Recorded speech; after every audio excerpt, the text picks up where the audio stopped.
They stepped out of the cottonwoods before first light, breath turning white in the Kansas chill. The creek ran low, a thin thread of water over stones that remembered a spring freshet. Frost held to the grass. A meadowlark tried a note and thought better of it. The two men took up positions 20 paces apart because someone had said that was proper, and because form kept their hands busy while their thoughts were loud. One man, Johnson, stood square, coat open, hat brim wet from dew. The other, Lowe, worked his jaw like a man tasting iron, then settled his shoulders and looked past Johnson's chest to a point no bigger than a coin. In the half-light, their seconds waited with pistols boxed, and the boy from the livery who'd been dragged along to count the paces pretended he wasn't shaking. They were here, over a woman who had already gone. That part, no one argued. She'd taken the midnight stage 2 evenings earlier, sat near the rear with her face turned to the window, and never once looked back at the lights in the hotel dining room. The driver hauled on the brake at the cut east of town to let the team breathe, and one passenger swore he heard her say, "Enough," not to anyone in particular, just to the motion of the thing. In the morning, the hotel keeper found a note on her tray, paid in full, and folded it without reading it twice. By then it was too late for apologies. It was also too late to stop two men from proving something neither would be able to keep. Johnson had been first to notice her that summer, when the trail herds came up out of the territory and the town swelled with dust and money. He was not young, but he wore youth like a shirt that still fit. He ran freight with a partner and spoke in the measured way of someone who counted miles. Lowe came later, a clerk turned bookman turned gambler, a man who remembered every face that ever owed him $1. He had one gift that could pass for charm and another that could not. He didn't let go. When she laughed at something he said, he decided a future would follow. When she laughed at something Johnson said, he decided a fight would follow.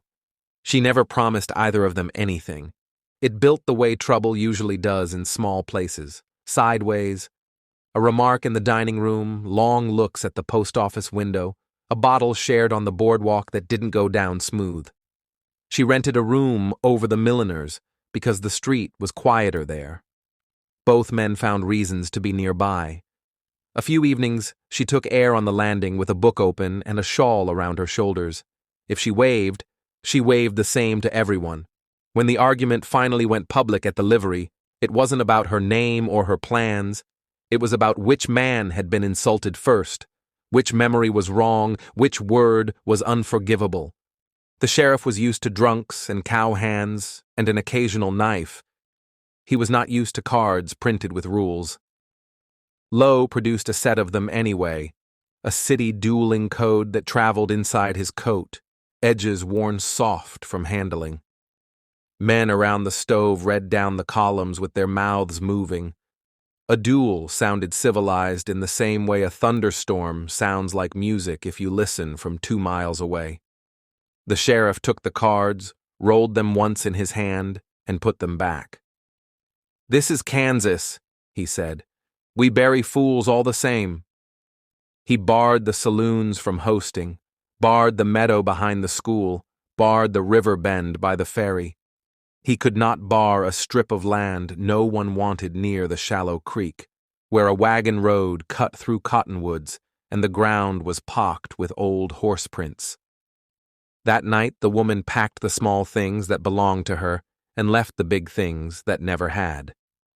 She settled with the milliner and the landlady, paid the grocer, and folded 2 letters she had written and decided not to send. At the stage, she bought a ticket using a name that was almost hers. The driver stowed her trunk, nodded once, and flicked the reins. People who watched a lot watched her leave, too. People who had nothing to do with any of it shook their heads. At the creek, the seconds laid out the terms like a prayer. 20 paces, turn on the count, fire when ready. No shooting after a man falls, no second shots unless both remain standing. If either man yields, he yields.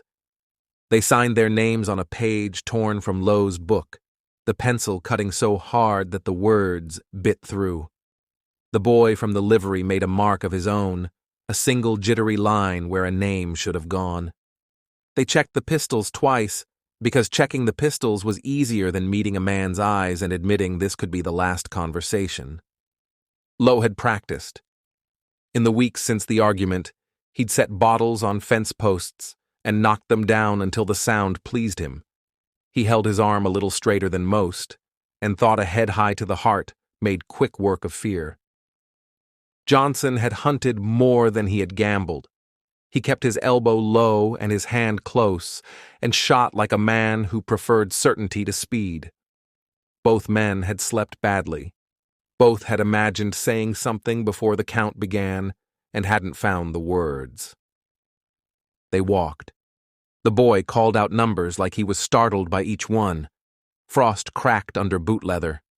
At 20 paces they turned. For a breath, the moment balanced, and then it tipped. Lowe fired first. The shot went high and shaved bark from a cottonwood. Johnson's shot came a half-beat later and struck Lowe in the shoulder, a flat punch that spun him and let smoke pour from his mouth. He blinked hard, found his front sight again, and fired lower. That round tore Johnson's coat and burned his ribs without opening them. Johnson steadied with both hands, as if bracing on a saddle, and put another shot into Lowe's thigh. The man sat down against nothing and slid into the grass like a board falling. Silence, then the seconds running. The rules didn't say what to do about blood, only about honor. They wrapped a belt around Lowe's leg and pulled until the leather bit. He tried to stand twice and did not make it. Johnson reloaded with fingers that suddenly didn't want small work. Someone asked him if he intended to fire again. He stared at the ground between his boots and said, "No." A jay scolded from somewhere upriver. The sun lifted a finger's width over the trees and turned the frost to water. Word got to town ahead of them because it always does. By the time Johnson reached Main Street, the sheriff was waiting with a face that could have been carved. He took the pistol like a clerk takes a parcel, careful and unhappy. Men stepped back to make a path. Lowe came after, in a wagon with its springs tied to keep from bucking, hat gone, hair stuck to his forehead, eyes bright with the terrible luck of still being present. The doctor set to work with carbolic and thread and a stubborn will. He said little, which everyone heard more clearly than if he had said much. In the quiet that followed, the town measured its part. The livery boy threw up until he was empty. The milliner stacked hat boxes in a straight line and then moved them to another straight line. A minister wrote a sermon he put away. At the hotel, a chair stayed empty at the back table. Someone asked the sheriff if he'd arrest a man for dueling when both had walked out to it. The sheriff said he'd arrest a man for making him carry more bad news than the place could hold. He let Johnson go with a promise to remain available. He kept Lowe because moving him might finish what the morning had started. For 2 days, the rooms on either side of the doctor's office filled with visitors who pretended to bring soup and really came to see whether the law would have a body. On the 3rd day, the fever broke, and Lowe began to list his grievances again, which the doctor took as proof the man would likely live. Johnson stayed in his rented room across from the feed store and touched the place where the bullet had burned through cloth to skin, a new geography he could not yet explain to himself. He wrote a letter and did not send it. He walked the long way to the creek and stood where he had stood and told the ground what he couldn't tell anyone else. No one heard from her. The stage kept its schedule, and the road unrolled like it always does, no matter who sits with their hands folded under a shawl.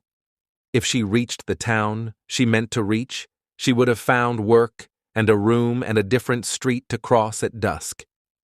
In time, the talk shifted away from her name to the way the frost had looked on the grass that morning, to how far a pistol pushes a man when it hits him, to whether anyone had seen the second shot clearly.